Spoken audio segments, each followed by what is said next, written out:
Untuk acara selanjutnya yaitu ceramah atau tausiah yang akan disampaikan oleh guru kita bersama Al-Mukarram Bapak Ustadz Mubarak dari pimpinan Majelis Akhlakul Mustofa Cikarang. Untuk itu waktu dan tempat kami persilahkan. Sallu ala Muhammad. Bismillahirrahmanirrahim. Assalamualaikum warahmatullahi wabarakatuh.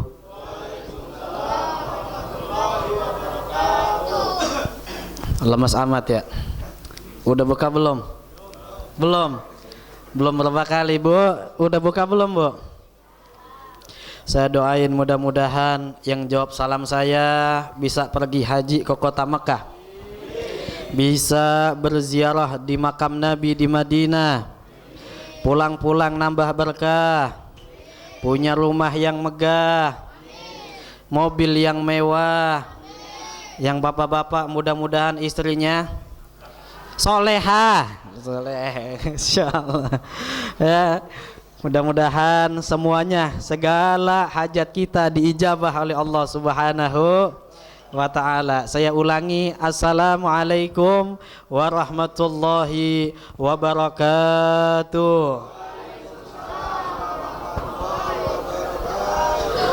Alhamdulillah, wassalatu wassalamu ala sayyidina Rasulillah Muhammad bin Abdillah wa ala alihi wa sahbihi wa man wala, la hawla wa la quwwata illa billah. Subhanaka la ilma lana illa ma 'allamtana innaka antal alimul hakim. Rabbi israh li sadri wa yassir li amri wahlul 'uqdatam min lisani yafqahu qawli, amma ba'du. Yang kita hormati dan yang kita muliakan segenap para asatidzah, para tokoh masyarakat, wabil khusus Ustaz siapa sih ini? Ustaz siapa? Wabil khusus guru kita bersama Al Ustadz Eko Novianto, yang kita doakan mudah-mudahan Allah Subhanahu wa ta'ala berikan panjang umur, sehat walafiat, diberkahi oleh Allah Subhanahu wa ta'ala. Amin amin ya rabbal alamin. Dan juga segenap para sesepuh, para alim ulama, para tokoh masyarakat yang tidak bisa saya sebutkan satu persatu, akan tetapi tidak mengurangi rasa hormat saya kepada antum sekalian.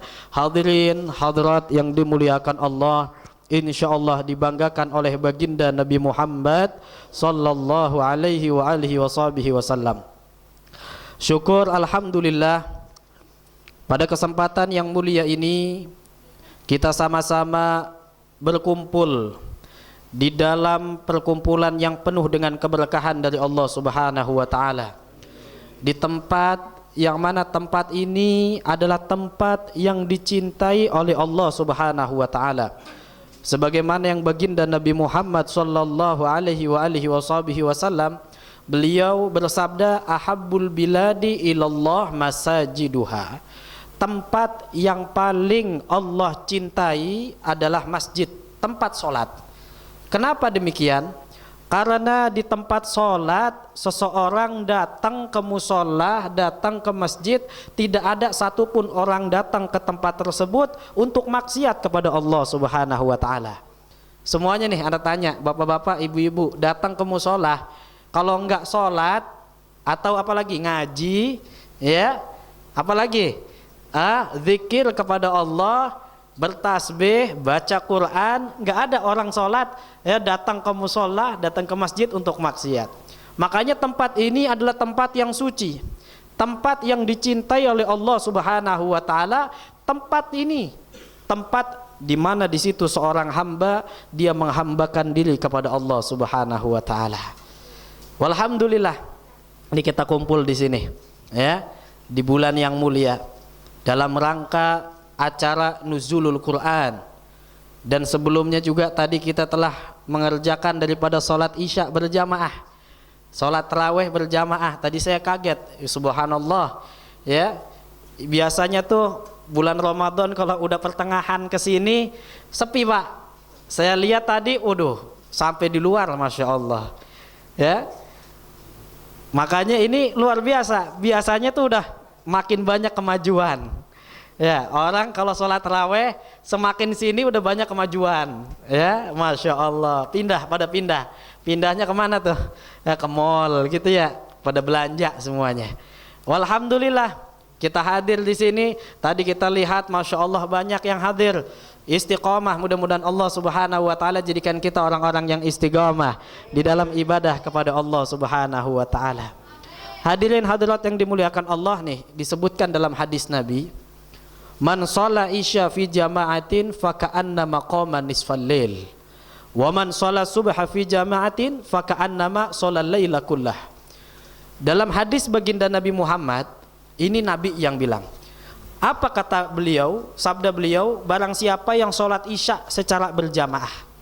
Ini kita sholat isya berjamaah tadi, pahalanya seperti menghidupkan separuh malam di dalam beribadah kepada Allah. Separuh malam sampai jam 12 itu dihitung oleh Allah Subhanahu wa taala ibadah. Ya, walaupun cuman sholat isya berjamaah.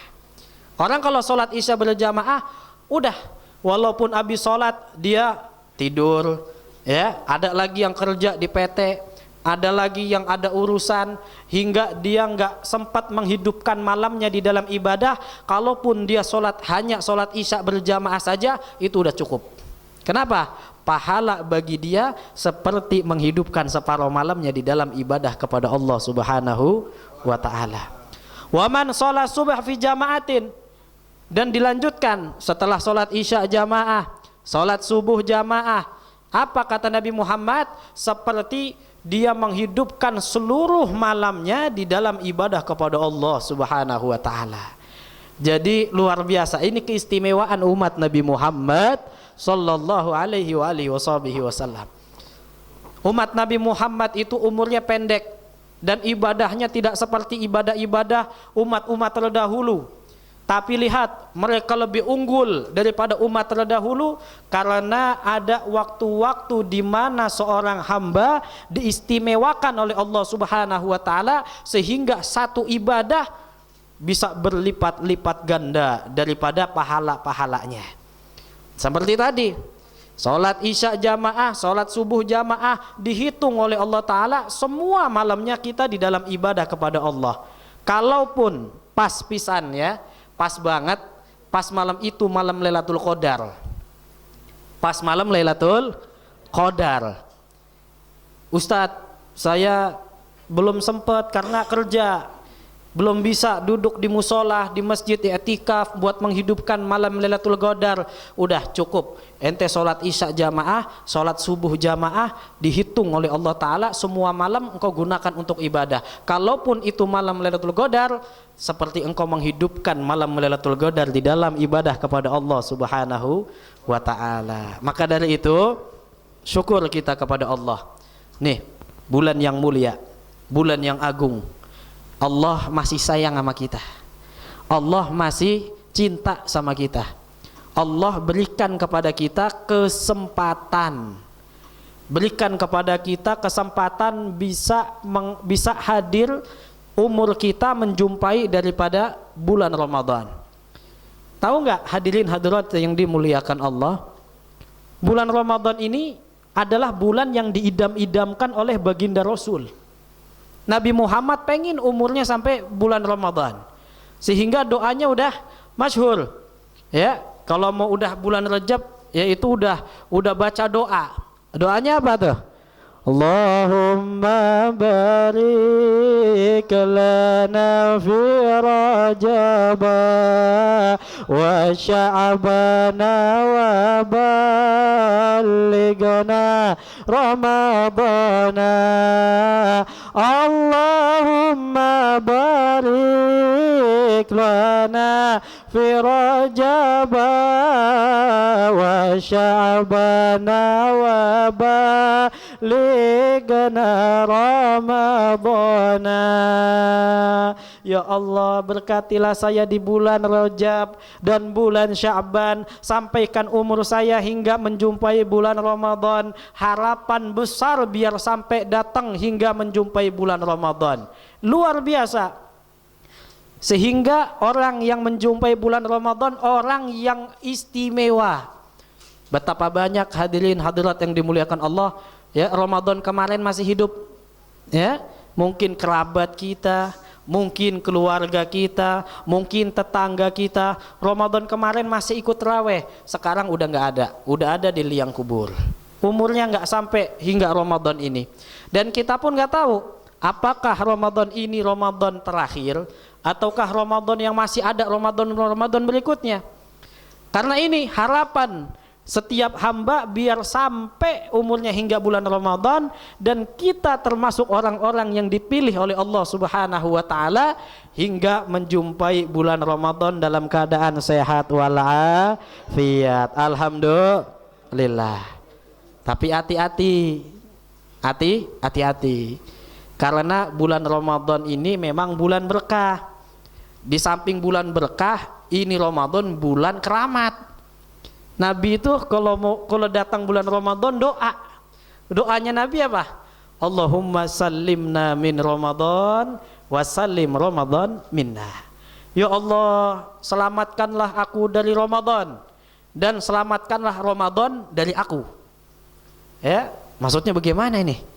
Ya Allah, selamatkanlah Ramadan, selamatkanlah kami dari Ramadan. Ramadan bulan berkah, jangan sampai dengan maksiat kita di bulan Ramadan menjadikan diri kita dapat kualatnya bulan Ramadan. Karena Ramadan bulan keramat. Kalau dapat kualatnya bulan Ramadan, bahaya. Dampaknya bukan di dunia saja, Pak, Bu, dampaknya dunia akhirat.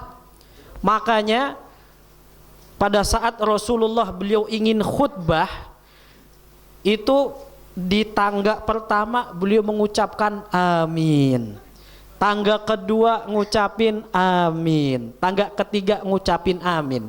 Selesai khutbah ditanya baginda Nabi Muhammad sallallahu alaihi wasallam, ya Rasulullah, barusan saya dengar engkau mengucapkan amin 3 kali. Doa siapa yang kau aminkan ya Rasulullah? Doa apa yang kau aminkan ya Rasulullah? Maka Nabi Muhammad sallallahu alaihi wasallam beliau menjawab, ja'ani Jibril, datang malaikat Jibril kepadaku. Ini malaikat Jibril berdoa kepada Allah. Doa yang pertama yang diaminkan oleh Nabi Muhammad, dilihat, yang doa Jibril, yang aminin baginda Rasul, kira-kira diijabah apa kagak? Manjur nggak nih? Manjur. Yang doa Sayyidul Malaikah, rajanya malaikat, yang ngaminin ya pemimpinnya Anbiya dan Mursalin, ya pasti diijabah oleh Allah Subhanahu wa taala. Apa doanya malaikat Jibril? Beliau bilang di tangga pertama, man adraka Ramadan falam yughfarlah wa dakhalan nar ab'adahu Allah. Barang siapa yang umurnya hingga menjumpai bulan Ramadan tapi dia nggak dapat ampunan dari Allah, nggak dapat ampunan karena apa? Karena maksiatnya. Nggak dapat ampunan karena apa? Karena dia nggak mau puasa, ya, karena nggak mau sholat. Puasa mah puasa, Ustadz saya puasa tapi sholat ditinggal. Naudzubillah min dzalik. Ya, ada orang, Ustadz alhamdulillah saya sholat 5 waktu penuh tapi siang-siang bolong minum es teh. Ya Allah, ya ini maksiat kepada Allah Subhanahu wa taala. Ya, tidak bisa menjaga lisannya, gibah, namimah, ya, ngadu domba, dusta, ini termasuk daripada amalan-amalan penggugur pahala puasa. Kamin shaimin laisa min siyamihi ilal ju' wal atash. Orang banyak puasa tapi enggak mendapatkan pahala kecuali hanya lapar dan dahaga. Ini orang yang model begini, datang bulan Ramadan maksiat jalan terus. Datang bulan Ramadan enggak bisa memanfaatkan waktu-waktu di bulan Ramadan. Orang model begini orang yang nggak dapat ampunan dari Allah. Kalau udah nggak dapat ampunan dari Allah, ya disumpahin nama malaikat. Semoga ini orang jauh dari rahmat Allah. Semoga ini orang jauh dari ampunan Allah. Kul amin wahai Muhammad. Katakan amin. Nabi Muhammad mengucapkan amin. Ya Allah. Ya, doa yang kedua, man adraka abawai, barang siapa yang menjumpai kedua orang tuanya masih hidup, tapi dia enggak berbakti kepada kedua orang tua, adanya orang tua tidak bisa menjembatani dia menuju surganya Allah. Adanya orang tua malah menjadikan dirinya terjerumus di dalam api neraka karena membangkang kepada kedua orang tua, tidak berbakti kepada kedua orang tua. Didoakan oleh malaikat Jibril, aba'aduhullah, semoga ini orang dijauhkan dari rahmatnya Allah, dari ampunannya Allah, celaka, kualat. Dan doa malaikat Jibril yang ketiga, man dzukirta falam yusalli alaik aba'aduhullah, barang siapa yang disebutkan namamu ya Rasulullah, tapi dia nggak mau solawat sama Nabi Muhammad. Disebutin nama Nabi tapi nggak mau solawat. Semoga orang tersebut dijauhkan dari rahmatnya Allah Subhanahu wa ta'ala. Kul, katakan amin. Nabi Muhammad mengucapkan amin. Maka 3 doa ini diantaranya, yang pertama, bagaimana malaikat Jibril mendoakan orang yang gak bisa memanfaatkan bulan Ramadan dalam ibadah, bahkan dengan maksiatnya dia kerjakan di bulan Ramadan. Orang begini dapat doa kualatnya malaikat Jibril alaihissalam. Na'udzubillahi min dzalik. Makanya yuk, ini bulan Ramadan, bulan istimewa, sebagaimana yang disabdakan Rasul, idza dakhala syahrul Ramadan futihat abwabul jannah. Ya, udah datang bulan Ramadan nih, ya, dibuka pintu surga lebar-lebar, ditutup pintu neraka, ya, lalu dibelenggunya seton-seton, buang ke laut tuh setan. Sehingga ulama mengatakan, hadirin hadirat yang dimuliakan Allah, itu pintu surga dibuka oleh Allah, angin yang ada di surga itu berhembus hingga ke dunia. Orang yang mencium aroma hembusan surga adalah orang tatkala bulan Ramadan lebih taat daripada bulan sebelumnya. Yang sebelumnya jarang sholat jamaah, datang bulan Ramadan jamaahnya rajin, alhamdulillah. Bulan Ramadan yang jarang sedekah, datang bulan Ramadan, datang ke musola ada kotak, dia sedekah. Yang sebelum bulan Ramadan dia jarang baca Quran, itu Quran taruh di atas udah berdebu. Guru saya bilang, Habib Jindan, kadang Quran HP kita ini lebih bersih daripada Quran kita. Ini HP kita nih ya, Masya Allah, ini kalau lecet dikit kita ya, langsung dibersihin. Berdebu dikit, ya Allah berdebu gitu ya. Ya Allah, HP kita lebih bersih daripada Quran kita. Naudzubillahi min dzalik. Quran kita taruh di atas, sengaja biar susah diambil kali. Ya, berdebu itu Qurannya. Ya Allah, sampai di atas kagak dihawil. Ya, enggak ditengok, enggak dilirik itu Quran. Nanti giliran datang bulan Ramadan, ya Allah, baca Quran ya. Baru itu diambil, itu ngambilnya aja Pak. Ya, ditiup berkali-kali. Ya, kagak bersih-bersih. Naudzubillahi min dzalik. Tuh, Quran. Orang kalau bulan Ramadan rajin baca Quran, ya, maka tanda bahwa dia telah mencium daripada hembusan angin dari surganya Allah. Harapannya udah mencium hembusan angin dari surganya Allah, nanti kelak bisa masuk ke dalam surganya Allah Subhanahu wa ta'ala. Amin amin ya rabbal alamin. Hadirin hadirat yang dimuliakan Allah, ini acara, ini malam ya, dengan acara nuzulul Quran, ya, diturunkannya Al-Quran. Al-Quran ini adalah kitab. Setiap nabi diberikan kitab, ya. Ada lagi yang diberikan risalah, ada yang berbentuk kitab.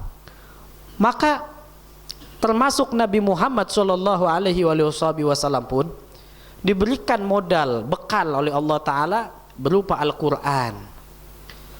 Nabi Muhammad pada saat itu, pada saat umur beliau 40 tahun, umur 40 tahun beliau, kenapa kok dijadikan umur 40 tahun? Karena di umur 40 tahun seseorang itu udah nggak labil, Ya, jadi dengan prinsipnya dia udah matang. Orang tuh kalau udah umur 40 tahun, pikirannya matang, hatinya matang. Seharusnya seperti itu. Ya.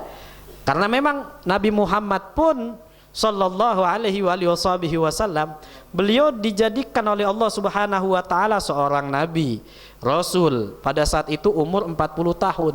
Di umur tersebut beliau sudah sedikit-sedikit jauh daripada kerumunan manusia. Beliau fokus ibadah kepada Allah Subhanahu wa taala. Sehingga khalwat Nabi Muhammad. Sampai datang malaikat Jibril alaihi salam. Datang malaikat Jibril, beliau membawakan wahyu dari Allah Subhanahu wa taala. Iqra. Pertama kali wahyu yang diturunkan oleh Allah melalui malaikat Jibril adalah surat Al-Alaq. Ya, Iqra, baca. Nabi Muhammad, Nabi Gore, saya nggak bisa baca, wahai, nggak bisa baca Nabi Muhammad, karena Nabi Muhammad itu Nabiyil Ummi. Nabi itu adalah seorang nabi yang nggak bisa baca, nggak bisa nulis. Pak, Bu, ya, Nabi Muhammad ini nabi, tapi nggak bisa baca, nggak bisa nulis. Tapi nggak bisa baca, nggak bisa nulisnya Nabi menjadi suatu keistimewaan. Salah satu istimewanya Nabi itu nggak bisa baca, nggak bisa nulis. Ya, Nabi Muhammad nggak bisa baca, nggak bisa nulis, tapi ilmu yang beliau miliki luar biasa. Sampai beliau katakan, ana madinatul ilm wa aliyun babuha. Saya kotanya ilmu dan Ali, Sayyidina Ali adalah pintunya. Ilmu dari mana nih? Baca nggak bisa, nulis nggak bisa, tapi beliau katakan, saya gudangnya ilmu, saya kotanya ilmu. Ilmu dari mana? Ilmu yang langsung diperoleh dan didapatkan dari Allah. Ilmu yang langsung didapatkan dari sang pemilik ilmu, yang memiliki ilmu, yaitu Allah Subhanahu wa ta'ala. Makanya beliau katakan, ada bani Rabbi fahsana ta'dibi. Yang mendidikku adalah Allah, dan sebaik-baiknya pendidikan adalah didikannya Allah Subhanahu wa ta'ala. Coba bayangin, kalau Nabi Muhammad bisa baca, Pak, Bu, ini pada nyender semua ya, Bu, nih Nabi Muhammad itu coba kalau bisa baca. Kalau Nabi Muhammad bisa baca, bisa nulis, orang bakal bilang, ya Muhammad mah pinter karena pinter baca. Betul. Kalau Nabi Muhammad pinter nulis, ya Muhammad mah pinter karena belajar nulis. Kalau Nabi Muhammad pinternya karena baca, kalau Nabi Muhammad pinternya karena nulis, berarti ada yang lebih pinter dari Nabi. Paham enggak nih? Ada yang lebih pintar dari Nabi, yaitu yang bikin bukunya lebih pintar dari Nabi. Yang ngajarin Nabi Muhammad berarti lebih pintar dari Nabi Muhammad. Sehingga dijadikan oleh Allah Subhanahu wa ta'ala nggak ada yang di atas Nabi Muhammad. Faqan nabiyina fi khalqin wa fi khuluqin. Nabi Muhammad udah pentok di atas, ya, daripada budi pekertinya, daripada ilmunya, daripada bentuk fisiknya, beliau sempurna dan gak ada yang melebihi baginda Nabi Muhammad sallallahu alaihi wasallam. Maka dari itu ini hikmah, ya. Menurut kita kekurangan, gak bisa baca, gak bisa nulis, tapi buat Nabi Muhammad ini suatu kelebihan dan mukjizat dari Allah Subhanahu wa ta'ala. Lihat, pada saat itu Nabi Muhammad sehingga didiktekan oleh malaikat Jibril, Iqra bismi rabbikal ladzi khalaq, khalaqal insana min 'alaq, Iqra wa rabbukal akram alladzi 'allama bil qalam, 'allamal insana ma lam ya'lam. Gemeteran Nabi Muhammad, panas dingin Rasulullah turun, langsung minta kepada Sayyidatuna Khadijah istri beliau, zamiluni, selimuti aku. Bingung Sayyidatuna Khadijah, ini kenapa ya? Suaminya Nabi Muhammad datang menggigil minta diselimutin. Sehingga selesai Nabi Muhammad dalam keadaan menggigil, sudah agak mendingan, ditanya oleh Sayyidatuna Khadijah, "Ya wahai Muhammad, wahai suamiku, ada apa? Kok tiba-tiba langsung menggigil seperti itu?" Maka Nabi Muhammad menceritakan daripada kisah beliau, kejadian itu saat bertemu dengan malaikat Jibril alaihi salam. Sehingga dari situ Nabi Muhammad sallallahu alaihi wasallam diangkat menjadi nabi dan rasul, dan terus Nabi Muhammad mendapatkan wahyu dari Allah Subhanahu wa taala. Ini, dan wahyu tersebut turun di bulan Ramadan pada tanggal 17 Ramadan. Pada saat itu diturunkan di pas malam Lailatul Qadar. Inna anzalnahu fi Lailatul Qadar. Al-Quran diturunkan di malam Lailatul Qadar. Luar biasa, ya. Maka dari itu Quran ini menjadi suatu pedoman bagi kita. Syahrul Ramadan alladzi unzila fihil Quran. Bulan Ramadan itu bulan diturunkannya Al-Quran. Untuk apa? Hudal linnas, untuk hidayah, petunjuk untuk sekalian manusia, petunjuk bagi manusia. Wa bayyinatin minal huda wal furqan. Dan juga Al-Quran tersebut adalah untuk membedakan mana hak dan mana yang batil. Jadi semuanya ada di dalam Al-Quran. Sebetulnya Al-Quran itu bukan cuman kitab bacaan. Hadirin hadirat yang dimuliakan Allah, Quran itu bukan kitab bacaan doang, tapi Quran itu adalah pedoman hidup kita. Hidup kita dijadikan oleh Allah Subhanahu wa taala. Hidup di dunia pasti ada pedoman. Sebagaimana yang Allah taala nyatakan dalam Quran, "Wa ma khalaqtul jinna wal insa illa liya'budun." Allah enggak ciptakan jin maupun manusia kecuali beribadah kepada Allah Subhanahu wa taala. Bagaimana ibadahnya? Maka diturunkanlah wahyu dari Allah melalui nabi, para anbiya hingga Nabi Muhammad sallallahu alaihi wasallam. Ibaratnya begini, Bu, Pak, kita kalau beli mesin cuci atau beli HP lah atau beli elektro, itu pasti ada buku panduan, betul? Ada buku panduannya. Oh, ini caranya nyetelnya begini. Oh, ini kalau misalkan mati harus dipencet yang ini. Semuanya ada panduannya. Begitu juga kita diciptakan oleh Allah, enggak dilepas gitu aja. Diciptakan sama Allah, enggak langsung dilepas. Udah nih, yang penting diciptain selesai udah, enggak. Allah berikan buku panduan. Panduan tersebut apa itu buku panduan? Buku panduannya adalah Al-Quran. Yang menjelaskan Al-Quran adalah Nabi Muhammad sallallahu alaihi wasallam. Maka orang yang hidupnya selalu mengikuti arahan daripada Al-Quran, dia bakal selamat. Ada seorang ulama, orang ulama alim, saleh, wali, dia nggak pernah hatam Quran. Orang saleh, berilmu, tapi dia nggak pernah hatam Quran. Sehingga umurnya udah tua. Muridnya bingung, "Ya Syekh, udah berapa kali hatam Quran? Ana sampai sekarang belum pernah hatam Quran." Bingung. "Hah? Belum pernah hatam Quran?" "Iya." "Engkau alim dan engkau sudah berumur. Engkau orang soleh, kenapa belum hatam Quran?" "Betul, saya belum pernah hatam Quran. Bagaimana saya mau cepat hatam? Tidaklah beranjak satu ayat ke ayat yang lain kecuali saya sudah mengamalkan ayat tersebut." Allah. Jadi beliau itu kalau baca ayat satu, ini berkenaan apa nih? Oh, berkenaan tentang ini. Udah, nggak beranjak ke ayat berikutnya kecuali udah diamalin. Sehingga umur beliau udah tua belum hatam Quran. Kenapa? Begitu. Beliau selalu berusaha mengamalkan apa yang ada di dalam Al-Quran. Luar biasa. Wa Nabi Muhammad sallallahu alaihi wasallam, beliau ini bukan hanya amal ibadah beliau yang meniru daripada Al-Quran, bahkan akhlak kepribadian beliau pun Al-Quran. Tatkala Sayyidatuna Khadijah, Sayyidatuna Aisyah ditanya bagaimana kepribadian Nabi Muhammad, dijawab kana khuluquhul Quran. Nabi Muhammad itu akhlaknya Quran, langkahnya Quran, gerak-geriknya Quran.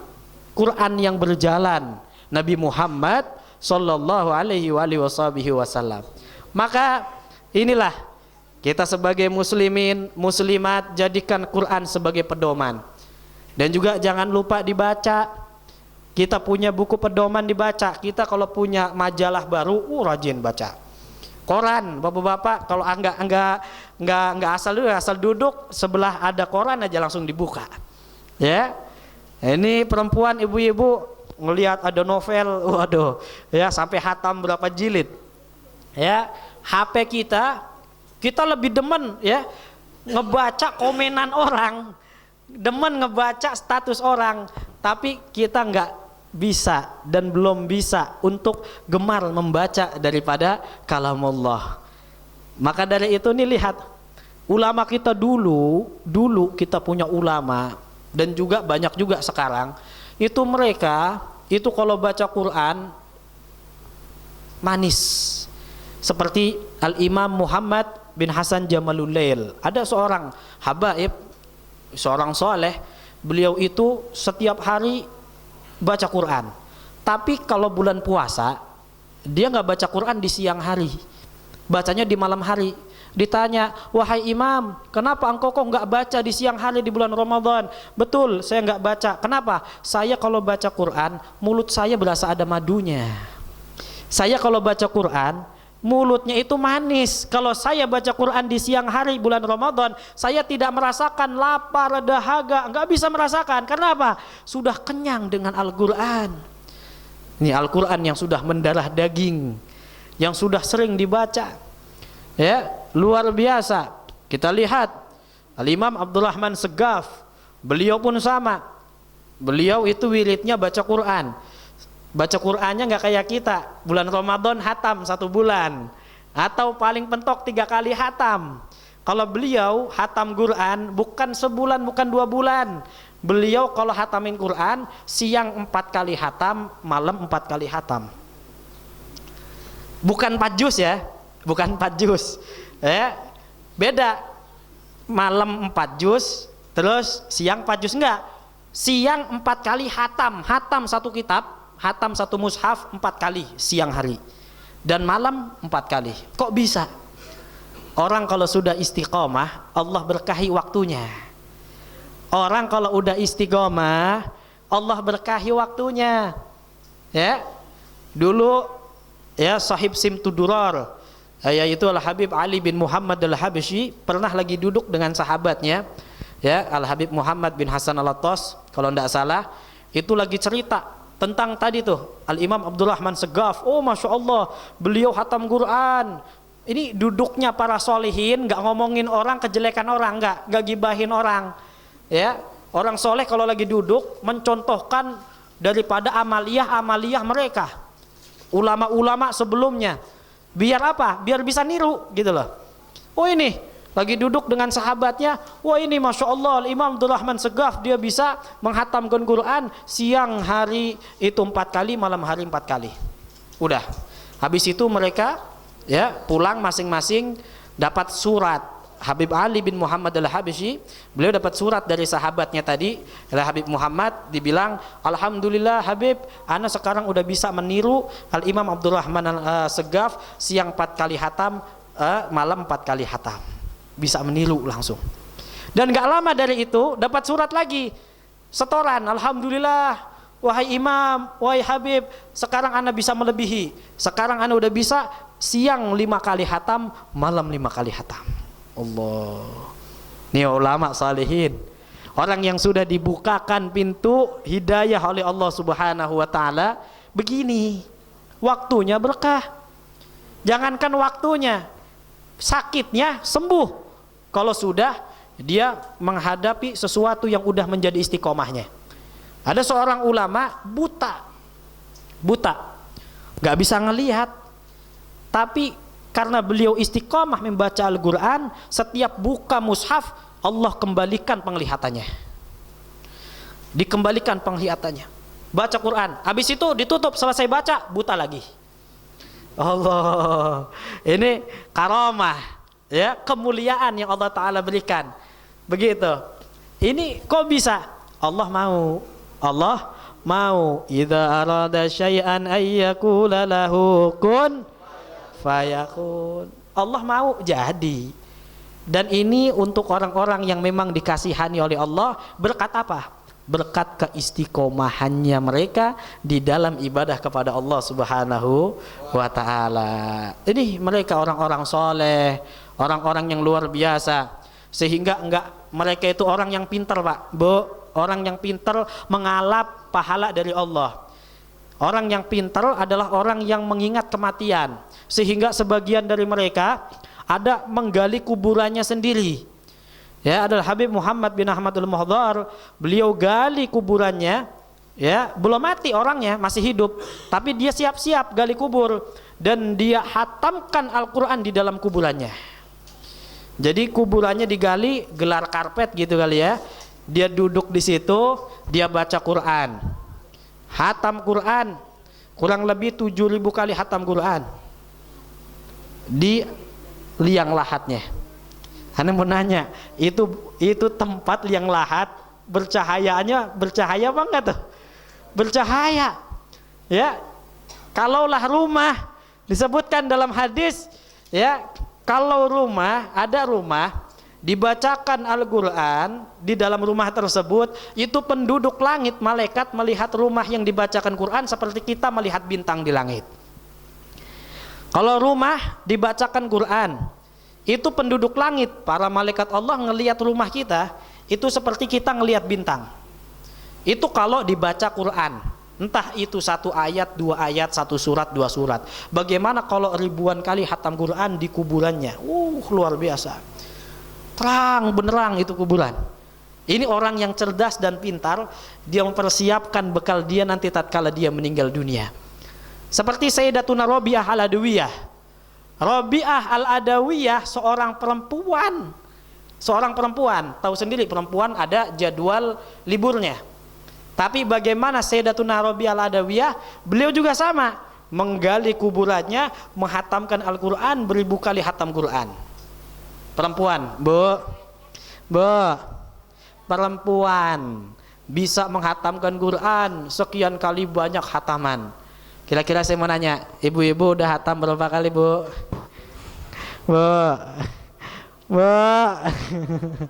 Bapak-bapak, Pak, udah berapa kali Pak hatam, Pak? Ya Allah. Lihat ya, hatam Quran. Ya Allah. Dan kita lihat guru-guru kita begitu. Anda punya guru lah Habib Jindan bin Naufal Salim Jindan, itu waktunya Al-Quran. Semuanya Al-Quran. Hatta lagi duduk majelis yang lain pada baca qasidah, baca apa, beliau duduk buka iPad-nya, ya, yang ada yang beliau baca di situ Al-Quran. Quran terus. Luar biasa. Ya. Inilah amalan-amalan guru-guru kita. Amalan-amalan orang tua kita. Ya, orang tua kita dulu begitu. Kita lihat nih orang-orang zaman dulu, ya, kalau habis maghrib kedengarannya Quran. Ada sebelah sana yang baca Yasin, sebelah sini ada yang ngaji juz amma, ada sebelah sini lagi belajar, ya, ngaji. Ya, sekarang kemana tuh suara? Hilang di telan bumi.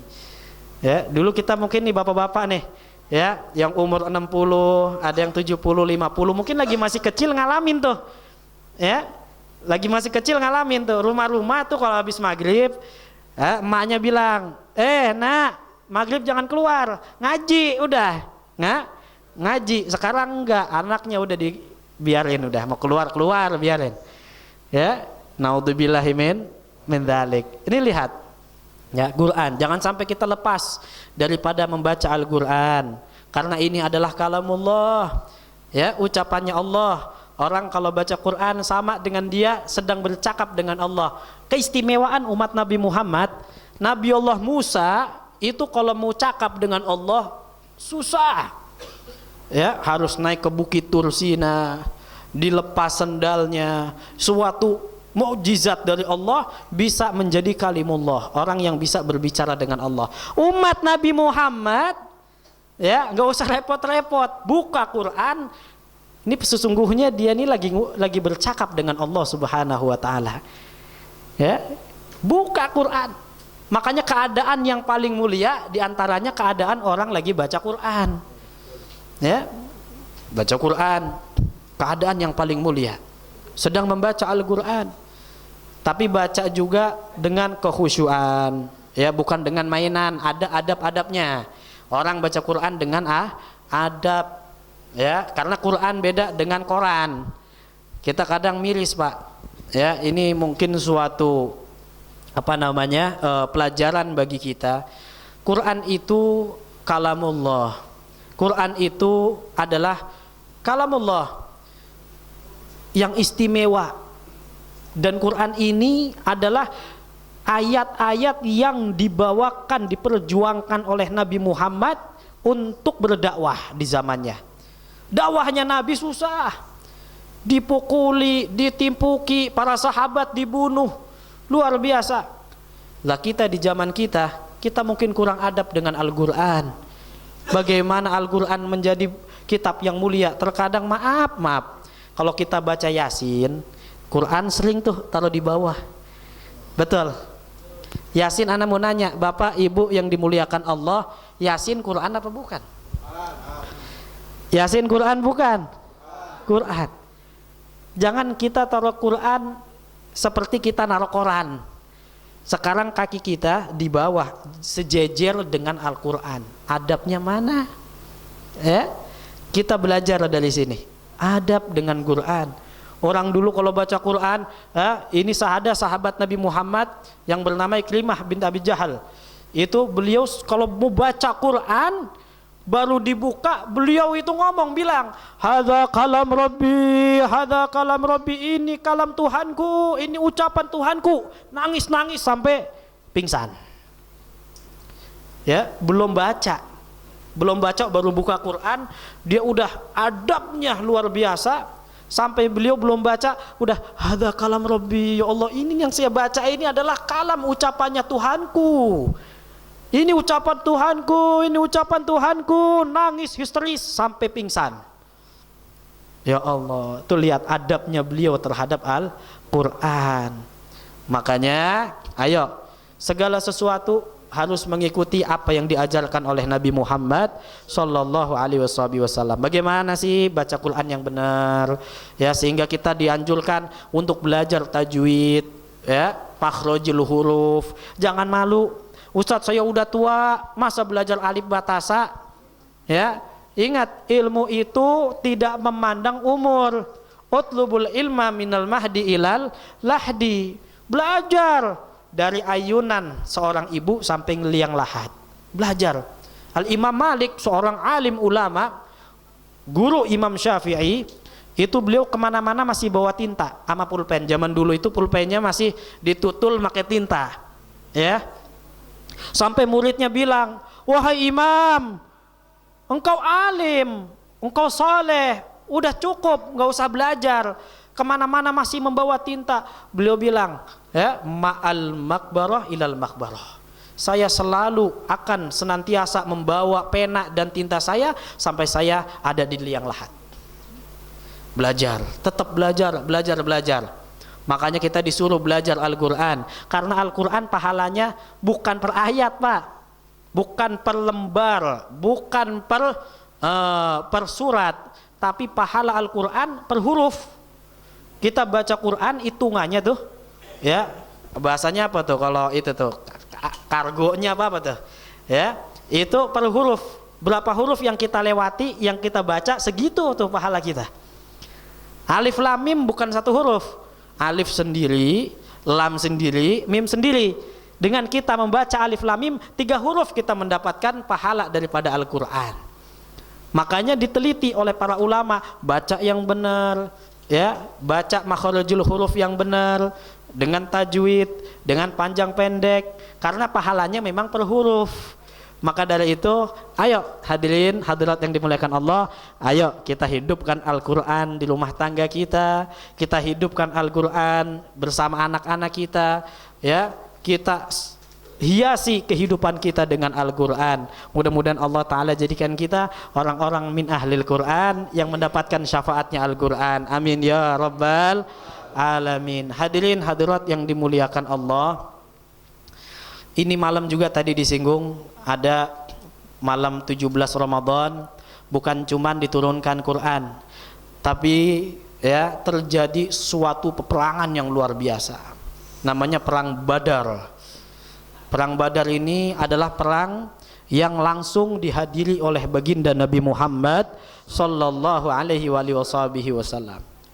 Dan sahabat yang mulia adalah sahabat yang mengikuti peperangan Badar. Ini perang Badar, hadirin hadirat yang dimuliakan Allah. Di sini Allah menunjukkan kekuasaannya. Bagaimana pasukan muslimin pada saat itu nggak ada niat untuk berperang. Pada saat itu keluarnya kaum muslimin ya dengan Nabi Muhammad sallallahu alaihi wasallam hanya ingin mencegat daripada kafilah perdagangan orang kafir Quraisy yang ada di Mekah. Ternyata datanglah orang yang ngompor-ngompori hingga datang ke kota Mekah, dibilang Muhammad dan pasukan akan menyerang kita. Ya, dikompori orang-orang yang ada di Mekah, Abu Jahal, Abu Lahab, semua dedengkotan. Ya, daripada orang kafir Quraisy demen. Kebetulan nih. Ya, macam-macam. Ayo, ya semua yang ada di Mekah, laki-laki keluar kita ke kota Mekah, ke Badar. Kita akan perang dengan Muhammad dan pengikutnya. Sehingga tanpa diketahui, tanpa disadari, Nabi Muhammad dapat laporan, ternyata orang kafir Quraisy mereka bersiap ingin memerangi muslimin pada saat itu. Nabi Muhammad memang dari awal keluar nggak ingin perang, sehingga jumlahnya pun sedikit, hanya 313 orang. Ya, itu yang ikut sama Nabi. Tapi yang ikut perang dengan Rasul realnya di lapangannya itu hanya 305 orang. Ya, yang 8 kemana? Yang 8 ada yang disuruh jadi mata-mata, ada yang disuruh ngejaga kemah, ada dikasih tugas masing-masing, ada yang nggak mampu untuk perang. Walhasil sampainya di lapangan untuk berperang hanya 305 orang. Ngelawan berapa? 1000 orang. 1000 orang. Allah. Ini nggak main-main.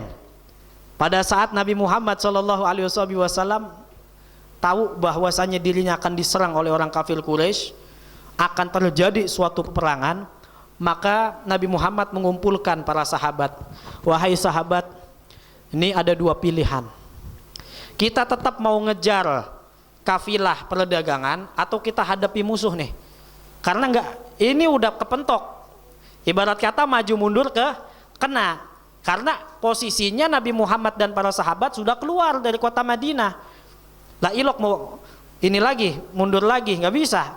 Ayo pulang ke Madinah dah, nggak bisa. Ya, sehingga Nabi Muhammad memberikan pemasukan kepada para sahabat. Ayo sahabat, bagaimana nih, maju apa kagak? Diri Sayyidina Abu Bakar Siddiq. Ya Rasulullah, ya Bismillah, ayo kita perang. Ya, Sayyidina Umar berdiri menyemangati juga, ayo kita perang, lawan mereka. Sehingga sudah para sahabat sepakat dengan apa yang sudah menjadi keputusan baginda Nabi Muhammad, besoknya berperang. Lihat bagaimana hadirin hadirat yang dimuliakan Allah, bagaimana Allah memenangkan pasukan muslimin. Dengan itu beliau ya dan para pasukan hanya 313 melawan 1000 orang. Ya, tapi nyalinya nggak main-main umat muslimin. Nyalinya luar biasa. Sehingga dikasih kabar, udah dikasih kabar sama Allah. Wahai Muhammad, kalau engkau perang, engkau bakalan menang. Allah udah ngasih kabar. Jadi sebelum perang, itu Nabi Muhammad udah dikasih kabar, kalau perang bakal menang. Allah yang ngasih kabar. Tapi bagaimana ya sifat seorang hamba kepada Allah, walaupun udah dikabari menang, di malam itu sebelum peperangan, Nabi Muhammad bermunajat, minta kemenangan oleh Allah Subhanahu wa taala. Munajat kepada Allah sampai pada saat beliau bermunajat, ya, sorbanya itu sampai tangannya ke atas, sorbanya sampai jatuh.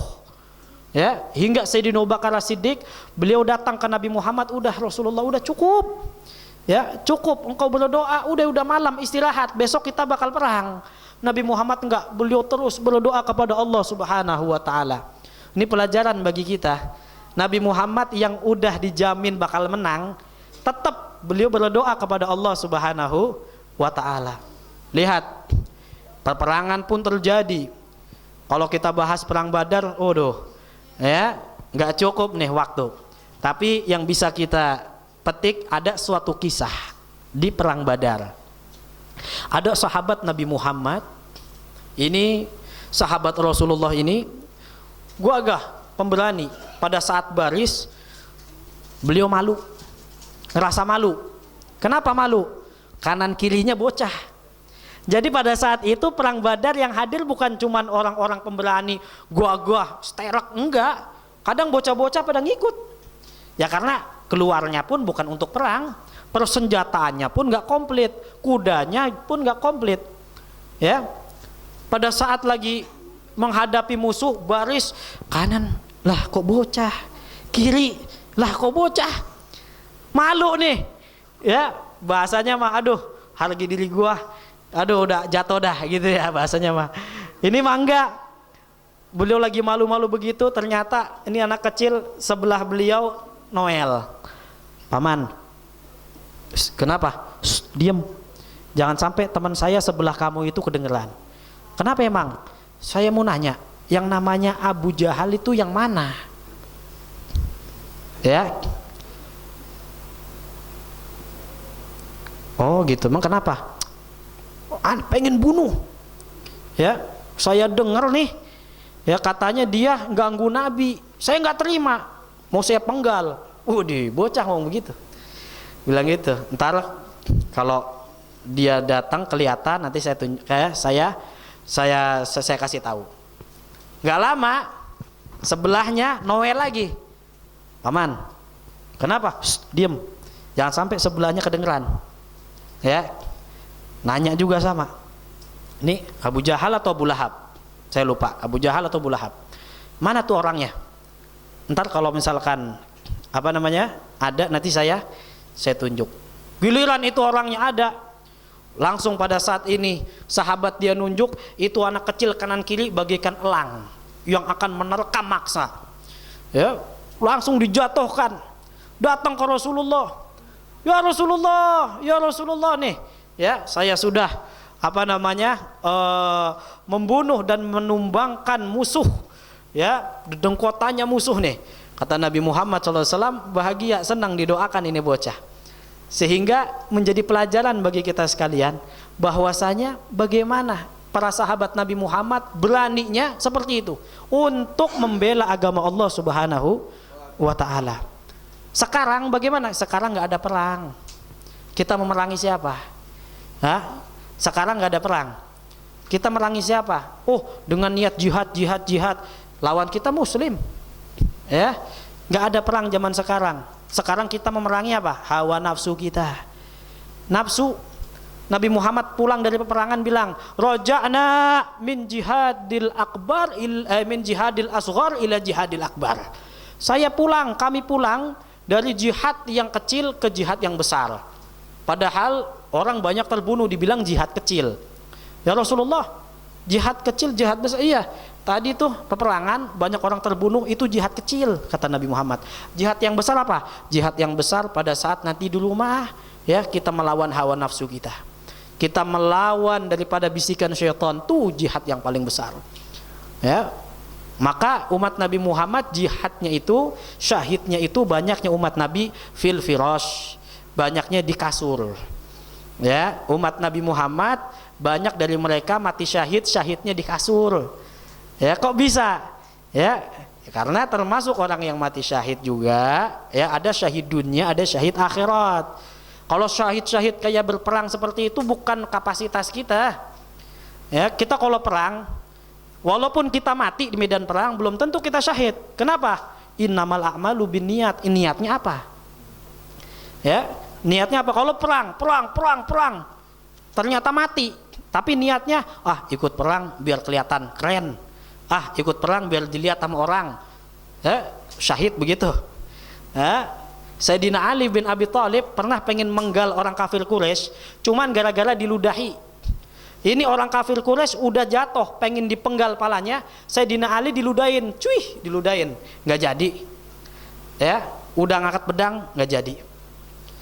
Ditanya, wahai Ali, kenapa kok nggak jadi bunuh saya? Iya, tadi saya sebetulnya bunuh ente lillah, karena Allah. Giliran ente ngeludahin muka saya, amarah saya jadi beda lagi. Niatnya beda. Gara-gara ente ngeludah muka saya, takutnya nanti saya membunuh engkau bukan karena Allah, tapi karena engkau ngeludah muka saya. Ana nggak mau. Akhirnya diangkat lagi pedangnya, nggak jadi dibunuh. Ya Allah, ini begini nih. Makanya ayo kita jihad. Jihad apa? Jihad hawa nafsu kita.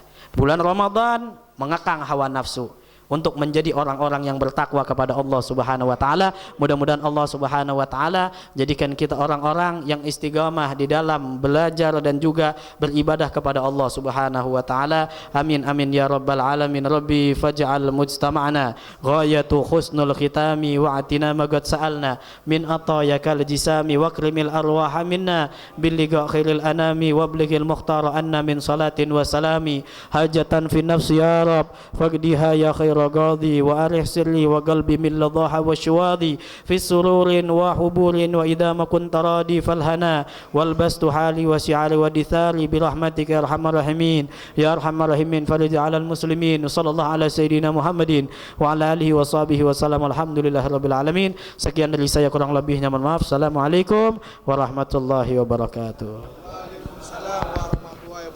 Kita bersama Al-Mukarram Bapak Ustadz Mubarak yang telah memberikan tausiahnya kepada kita semua. Semoga dapat bermanfaat untuk kita semua untuk menjalani hidup di dunia ini.